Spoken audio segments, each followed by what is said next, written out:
오늘 은혜 받으실 말씀은 욥기 41장입니다. 욥기 41장 1절에서 11절 말씀이 되겠습니다.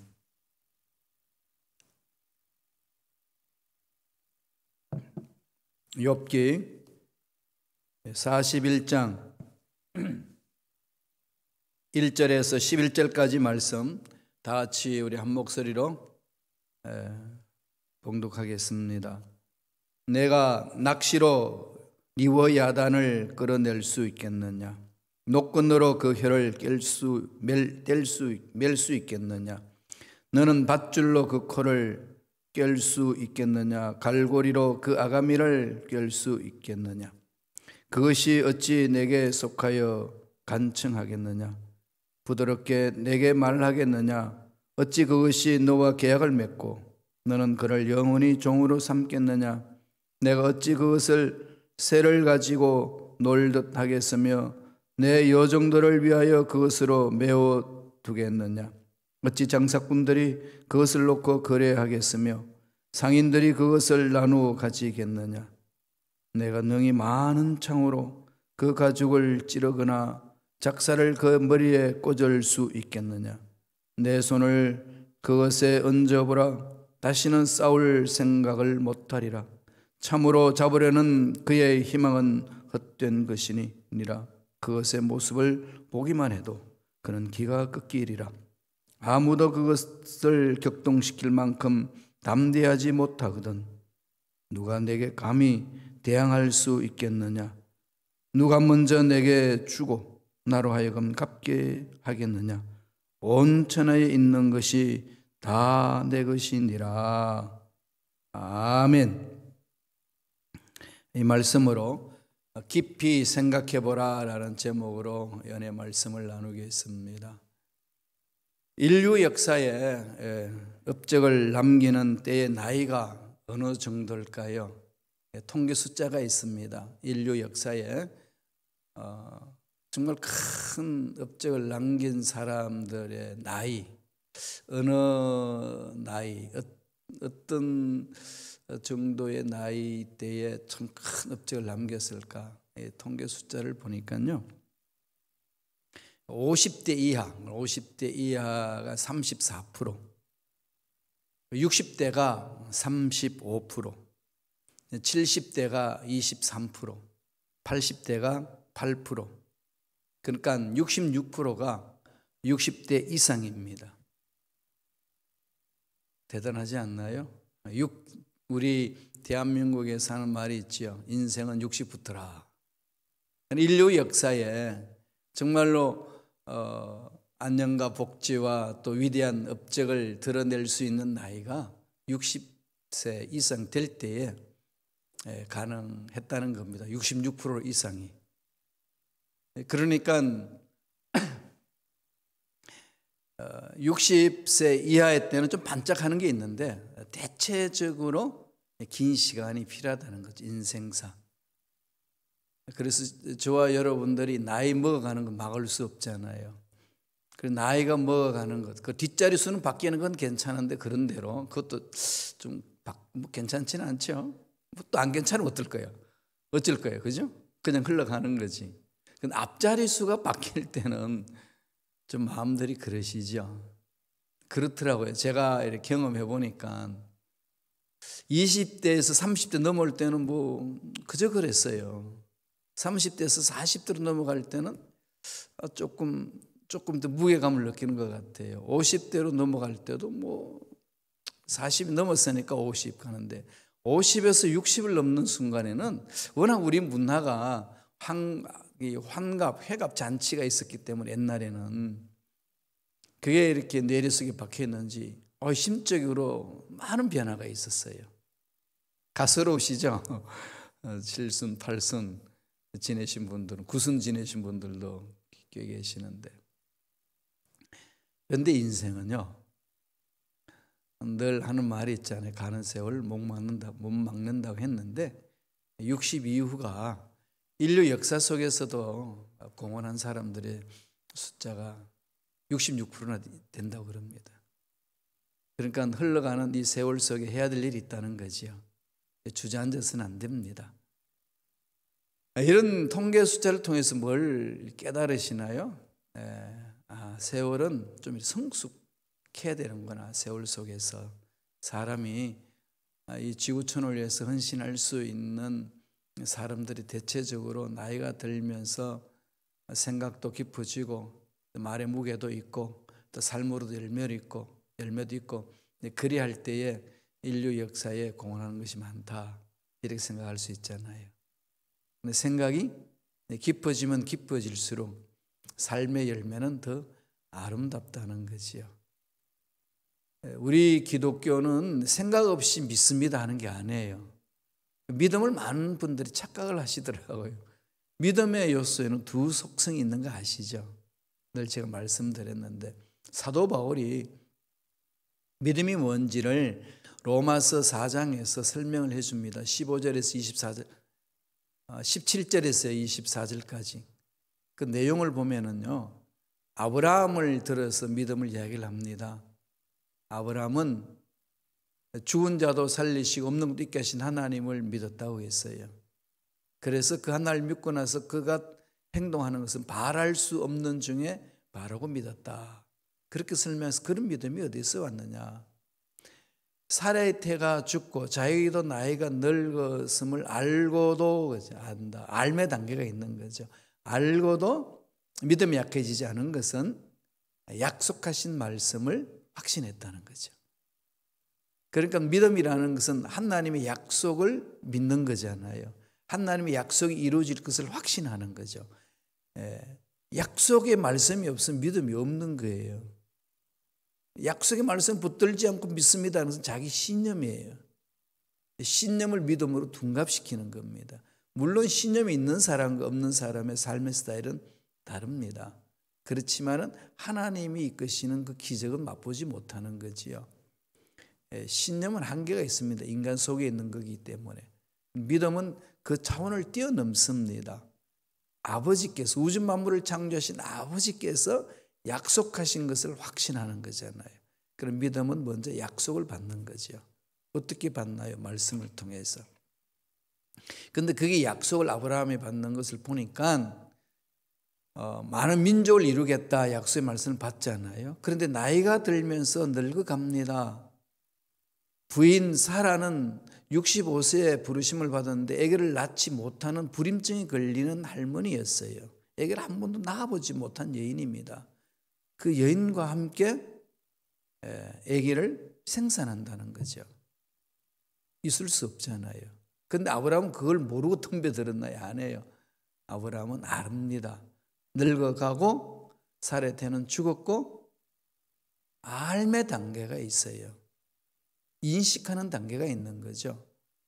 그래서 합리성이 믿음 안에 들어있습니다. 합리적으로 생각할 줄 아셔야 돼요. 커먼 센스가 중요하고 합리적으로 하나님 주신 생각, 이성은 선물이잖아요. 따져야 돼요. 살펴야 됩니다. 분석해야 됩니다. 그런데 그걸로 끝나는 게 아니잖아요. 뭐가 있기에? 약속이 있으니까.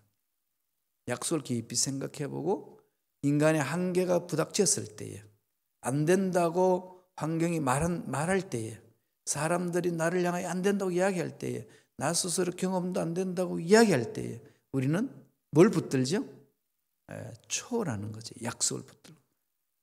이 상황을 뛰어넘게 하시는 하나님의 능력을 믿는 거 아니겠어요? 그 약속 안에 그게 있거든요. 그러니까 믿음은 합리성과 초월성의 조화예요. 그 생각을 깊이 해야 됩니다. 히브리서 3장 1절에도 그러잖아요. 대제사장이신 예수를 어떻게 하죠? 깊이 생각하라. 깊이 생각하셔야 돼요. 이 생각이 짧아가지고 실수할 때가 참 많잖아요. 그죠? 생각을 깊이 해야 됩니다.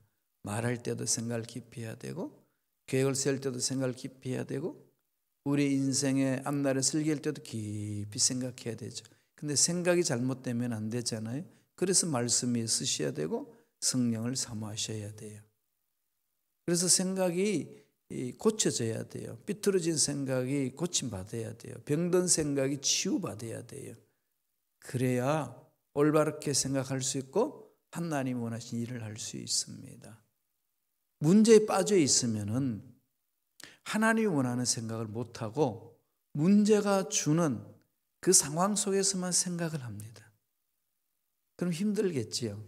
오늘 하나님이 욥을 찾으셔서 그 말씀 하시는 거예요. 욥 의인이에요. 인정했습니다. 부자입니다. 잘 살았어요. 하루아침에 고난받습니다. 이해가 되겠어요? 신앙생활을 설렁설렁 한 것도 아니고 정말 몸부림치며 신앙생활을 했던 욥이었습니다. 정말로 인간 차원에서는 최선을 다한 거예요. 정말 더 이상 할 수 없을 만큼 최선을 다한 사람이라고 이미 욥기 1장 2장에서 설명하고 있습니다. 그렇지 않겠어? 더 이상 어떻게 하란 말인가? 이렇게 할 만큼 했다는 거죠. 그런데 그럼에도 불구하고 나는 최선을 다했다는 것에 매여 있다든지, 내가 고난당하는 상황 속에 매여 있다든지, 내 문제 앞에서 매여 있다든지, 그러면은 그 한계에서 벗어나지를 못합니다. 그럼 그 매여버려요. 그러면은 자기 논리에 빠져버립니다. 어떻게 해야 되죠? 그것을 뛰어넘어야죠. 예. 믿음은 언제나 합리성과 초월성이 있다는 거 잊지 마세요. 깊이 생각해 보라는 거죠. 욥에게 그럽니다. 야, 너 깊이 생각해 보라. 하나님이 여태까지 하신 일이 뭐냐? 우주 만물을 창조하신 거 깊이 생각해 보세요. 여러분 힘들고 마음이 자꾸 좁아지잖아요. 그러면요, 하나님이 창조한 세계를 바라보세요. 우주 만물을 바라보세요. 그냥 집에서 자고 나와가지고요, 이 하늘 한번 바라보세요. 이 광활한 이 정말 끝이 없는 이 우주, 누가 창조하셨나요? 하나님. 그분이 우리 아버지세요. 그분이 말씀하는 거예요. 무엇을 깊이 생각하려고 하나요? 첫째로, 하나님의 크신 능력을 깊이 생각하세요. 하나님이 창조한 우주의 만물의 그 모든 것을 아름답게 만드신 분, 하나님이 아름답게 만든 꽃만 보셔도, 그죠? 여러분 꽃을 이렇게 식물을 한번 보세요. 색깔과 아름다움, 모양, 이거 누가 이렇게 만들겠어요? 인간이 조화를 그냥 멋있게 만들어도 그것에 생명이 없고 향기가 없잖아요. 꽃들이 스스로 이 씨앗 속에서 이렇게 싹이 나고 자라서 꽃을 피는 모습, 이건 묵상을 해도 하나님의 참 아름다움이 그냥 느껴지잖아요. 정말 이 미국 땅을 보면 어마어마하잖아요. 나이아가라 폭포 다 가보셨잖아요. 안 가보신 분도 계시겠지만, 뭐 그러다 그림이라든지 영상을 통해서 다 보셨지요. 그 웅장함, 자연의 참 웅장함이라는 건 아름답습니다. 신비롭습니다. 그랜드 캐년 같은데 어마어마한 가지 아니겠어요? 하나님의 솜씨잖아요. 이 바다의 넓은 거, 이 미시간 호수에만 가봐도 대한민국 땅덩어리보다 넓은 이 미시간 호수만 봐도 어마어마하지 않나요? 하나님이 창조하신 이 솜씨, 하나님이 행하시는 크신 능력, 이걸 깊이 묵상하라는 겁니다. 깊이 생각해 보셔야 돼요. 하나님이 욥에게 그런 거예요. 욥이 이렇게 친구들하고 대화 나누고 이야기하는 거 가만히 듣고 계시다가 이제 찾아오셔서 말씀하시지 않나요? 욥아, 내가 이 우주 만물을 창조했을 때 너 어디 있었냐? 이 자연의 모든 이 진리 다 깨닫고 있느냐? 그러면서 동물 세계를 들고 나오는 거죠. 그 말씀이 오늘 40장에 나오는데, 또 41장에 나오는데 40장부터 시작해요. 15절에. 우리 어저께 그건 살피지 않았습니다. 한번 볼까요? 40장 15절이에요. 다 같이 읽겠습니다. 이제 소같이 풀을 먹는 베헤못을 볼지어다. 내가 너를 지은 것 같이 그것도 지었다. 베헤못이 뭐예요? 베헤못, 하마. 힘의 장사잖아요. 육지의 짐승, 이 하마. 이거 내가 지었다. 너들 관리할 수 있겠냐? 이러면서 접근하시는 거거든요. 오늘 읽었던 본문 말씀 41장 1절을 보실까요? 다 같이 읽겠습니다. 내가 낚시로 리워 야단을 끌어낼 수 있겠느냐? 노건으로 그 혀를 맬 수 있겠느냐? 리워야단, 베헤못과 리워야단을 40장 15절에서 시작해서 41장 1절까지 그 동물의 세계를 쭉 말합니다. 베헤못, 하마로 오늘날 이렇게 하는데요, 땅에서 가장 힘센 동물, 그죠? 막 물속에 들어갔어도 뭐 총행무진도 비는 거. 그 다음에 리워야단, 이 리워야단은 이 바다에서 가장 힘센 동물이라고 그래요. 이건 여러 가지 뭐 누구냐, 어떤 동물이냐 말하는데, 지금으로는 악어, 가장 큰 악어 이렇게 하기도 합니다. 하여튼 괴물 같은 그런 동물이에요. 리워야단, 바다에서 가장 힘센 동물. 이거 하나님 다 창조하셨다는 거죠. 근데 너희들 낚시해가지고 건져낼 수 있겠냐? 그들 낼 수 있는 끈이 있겠냐? 인간의 힘은 부족할 것이 없다는 거죠. 이렇게 그냥 하나님은 인간들을 통제할 수 없는 동물까지도 다 창조하셔서 통제하신다, 이 얘기예요. 리워야단은 어떤 신비적인 그 동물 같아요. 뭐 우리 지금 각주에 보면은 악어라고 번역되어 있습니다만은 무시무시한 힘을 가진, 인간의 힘을 통제할 수 없는 동물, 생명체, 그것을 말하는 거죠. 41장 7절 8절에는 이렇게 말합니다. 다 같이 한번 읽어볼까요?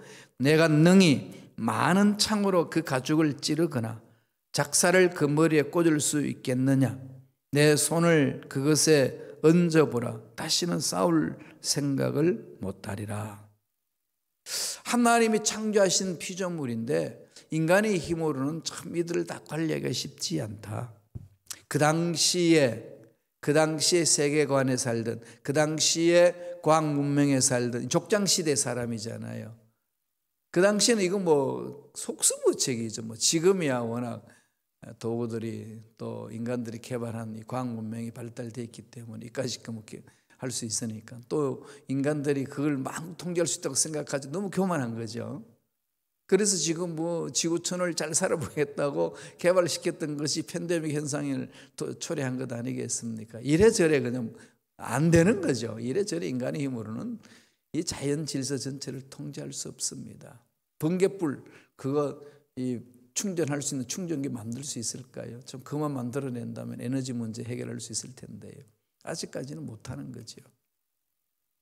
안 되는 거 아니겠습니까? 한계가 있는 겁니다. 그런 존재인데 뭘 이러쿵 저러쿵 전능하신 하나님 앞에 말하겠느냐, 이런 거죠. 리워야단은 시편에도 나와요. 시편 74편 13절 14절 다 같이 한 목소리를 한번 읽어보겠습니다. 주께서 주의 능력으로 바다를 나누시고 그 물 가운데 용돌의 머리를 깨뜨리셨으며 리워야단의 머리를 부수시고 그것을 사막에 사는 자에게 음식물로 주셨으며.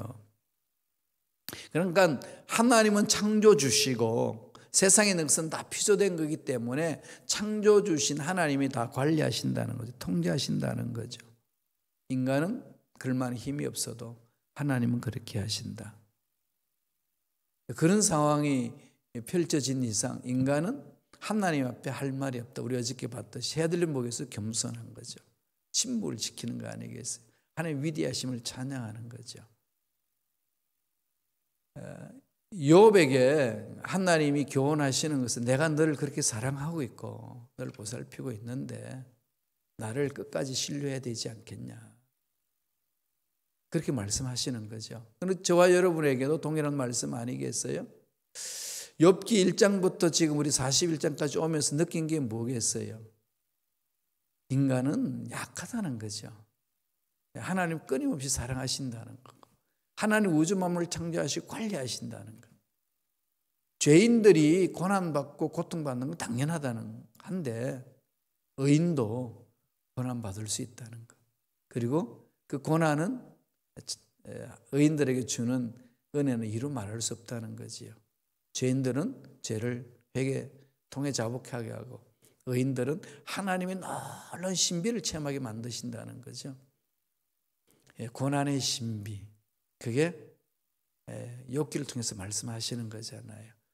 저와 여러분들 뜻대로 안 된다고, 계획대로 안 된다고, 또 내가 원하는 대로 삶이 펼쳐지지 않았다고 그저 주저앉아서 낙심하고 신세 타령하는 존재가 되어서는 안 된다는 거지요. 어떻게 하셔야 될까요? 하나님을 바라봅시다. 하나님을 바라보는 거죠. 하나님을 만나셔야 돼요. 만나는 방법은 말씀을 읽는 겁니다. 그래서 말씀하고 있는 거죠. 10절에서는 하나님이 이렇게 결론 내려줍니다. 다 같이 읽겠습니다. 41장 10절, 아무도 그것을 격동시킬 만큼 담대하지 못하거든 누가 내게 감히 대항할 수 있겠느냐. 하나님의 논리는 바로 이거죠. 아무도 리와 야단을, 무시무시한 그 동물을 상대할 수 없는데 그런 건 하지를 못하면서 왜 하나님 앞에 함부로 대하느냐, 이거죠. 참 지구촌에 있는 사람들 모습이 그러지 않나요? 뭐 달나라까지 보내면서 어마어마한 기술을 가지고 있는데 이 눈에 보이지 않는 코로나19 바이러스에 대해서, 코비드-19 바이러스에 대해서는 속수무책인 우리 인간의 모습. 그러면서 뭘 우주 만물을 창조하시고 관리하시는 하나님이신데, 이건 코비드-19 하나님을 손 쓰면 순식간에 없어지는 거 아니겠어요? 관리 잘 못하는 인간들, 조금 관리한다고 그러지만 아직까지 확실치도 않고 또 언제 어떻게 일어날는지도 모르고 불확실한데, 그러면서 모든 것들을 다 주관하신 하나님 앞에 왜 대드느냐, 왜 대항하느냐, 이 말씀이에요. 그러니까 무릎을 꿇고 하나님을 잠잠히 뜻을 기다리는 거죠. 그럼 기도라는 것은요, 내 주장을 하나님께 관철시키는 게 아니고, 내 뜻을 하나님께 막 관철시키고 땡깡 부리는 게 아니고, 하나님의 뜻이 무엇인지를 깨닫는 거죠. 하나님의 계획을 받아들이는 마음 자세를 갖는 겁니다. 기도 없이는 안 돼요. 하나님의 뜻 분별하지 못하고요, 하나님의 계획을 받아들이지 못하고요, 하나님 하시는 일을 내가 마음으로 수용할 수 없어요. 그렇게 할 수 있는 힘은 기도할 때만이 얻을 수 있습니다. 그래서 기도해야 되는 거예요. 부르짖어야 됩니다. 가르쳐 주시고 지혜 주시고 깨닫게 해달라고. 그 하나님의 크신 능력을 깊이 묵상하시기 바랍니다. 생각하시길 바랍니다. 두 번째 생각할 게 뭘까요? 하나님의 섭리입니다. 하나님의 섭리를 깊이 생각하라는 거죠. 섭리신앙 있잖아요. 40장에는 하마에 대해서 말하고 41장에는 악어에 대해서 말하잖아요. 이게 뭐 그냥 오늘날 표현은 그렇게 얘기를 합니다. 무시무시한 이 생명체에 대해서. 그러나 이 모든 관리는 하나님의 절대 주권에 있다. 다시 말씀드리면은 이 세상에 있는 모든 이 역사, 일어나는 모든 것들은 하나님 손 안에 있는 거죠. 인간이 잘못해서 일어난 사건도 다 하나님 손 안에 있는 거 아니겠어요? 욥이 고난 당하는 것도 하나님 손 안에 있는 거죠. 하나님 악한 마귀가 싸우는 게 아니고 하나님 손 안에 있습니다. 때가 되면 그들 다 정리할 거라는 거죠. 아담과 하와가 타락하고 난 이후에 죄를 이 지구촌에 받아들인 존재잖아요. 죄가 들어오도록 만드는 최초의 사람이잖아요. 그 한 사람이 인하여 죄가 들어왔고, 또 그 논리에 따라서 둘째 아담인 예수님이 오셔서 죄를 다 구속하셔서 다 해결해 주셨다. 그게 성경에서 하시는 교훈이고 메시지고 복음 아니겠습니까? 그 말씀을 믿는 자는 다 구원받는 거예요. 그 은혜 속에 들어가는 거지요. 그러니까 이 모든 것들을 주관하시는 것은 하나님의 손 안에 있다. 그걸 바라보셔야 돼요. 우리 가정도, 그죠? 우리 교회도, 우리나라도 하나님 손 안에 있습니다. 뭐 인정하든 인정하지 않든 그건 뭐 절대적이잖아요. 하나님 손 안에 벗어나서 할 수 있는 게 없잖아요. 가야 됩니다. 욥기 41장 10절 11절 볼까요? 다 같이 읽겠습니다. 아무도 그를 격동시킬 만큼 담대하지 못하거든 누가 내게 감히 대항할 수 있겠느냐? 누가 먼저 내게 주고 나로 하여금 갚게 하겠느냐? 온천에 있는 것이 다 내 것이니라. 하나님을 대항해서 자기 뜻대로 일을 하겠다고 하는 것 있을 수 없다는 거죠. 그럼에도 불구하고 인간들은 자꾸 대항을 합니다. 그래서 저와 여러분들이라는 사건에 대해서 하나님의 뜻이 있습니다. 손길이 있습니다. 하나님이 역사해 주십니다. 이걸 자꾸 마음판에 새기시면 좋겠어요. 저와 여러분 좋아하시는 말씀 있죠. 로마서 8장 28절 늘 마음판에 새기세요. 다 같이 읽어봅니다. 우리가 알거니와 하나님을 사랑하는 자 곧 그의 뜻대로 부르심을 입은 자들에게는 모든 것이 합력하여 선을 이루신다. 그죠? 모든 것, 이게 히브리 헬라어로 복수로 되어 있어요.